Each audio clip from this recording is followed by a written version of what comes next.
मतदान चोरीच्या प्रक्रियेमध्ये मी सर्वप्रथम राजुऱ्यामध्ये जेव्हा मत वाढले त्या संबंधामध्ये निवडणुकीपूर्वीच माननीय कलेक्टर आणि एसडीओकडे तक्रार दिली होती। माझ्या तक्रारीनुसार त्यांनी 6853 मतं कमी पण केले। ते मतं कमी कोणते झाले आणि त्यानंतर सुद्धा 11000 12000 मतं होते। त्या निवडणुकीच्या धाकधुकीमध्ये आमचं काही लक्ष गेलं नाही। पण जेव्हा आमचे नेते मान्य राहुल गांधी यांनी तो मुद्दा उपस्थित केला तर आम्ही सुद्धा मग थोडं काशूत झालो आणि आम्ही सुद्धा गावागावी जेव्हा चौकशी करायला लागलो त्यावेळेस आम्हाला गडचंदूरला सुद्धा 1600 मतं जास्त आढळले।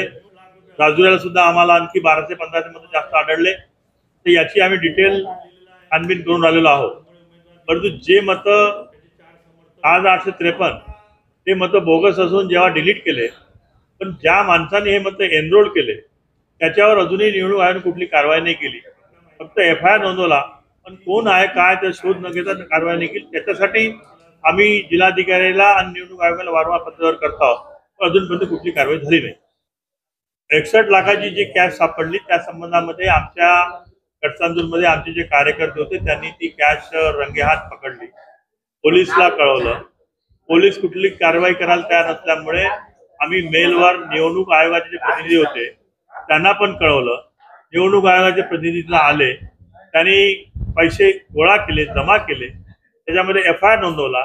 त्या एफआयआर मध्ये स्पष्ट असंपणे म्हटलेलं आहे की भाजपचे प्रत्याशी श्री देवरावजी भोंगळे आणि त्यांचे 4 सहकारी, त्या सहकारी नाव पण आहे, त्यांच्या विरोधात त्यांनी एफआयआर नोंदवला।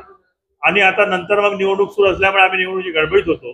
पण आता जेव्हा आम्ही चौकशी केली त्या एफआयआरच्या बद्दल त्यांनी कुठलीच ऍक्शन घेतली नाही। तो एफआयआर त्यांनी एनसी केलेला आहे। आता मी पुन्हा एसपी ला भेटलो तो मैं बोला एसपी कैसा एनसी कैसा किए तो उसमें कुछ भी नहीं मिल रहा बोले। तो मतलब फिर पैसे किसके आए वो? तो पैसे इनकम टैक्स को हमने लिखा है बोले। इनकम टैक्स जो इनकम टैक्स जैसा बोलेंगे वैसा करेंगे।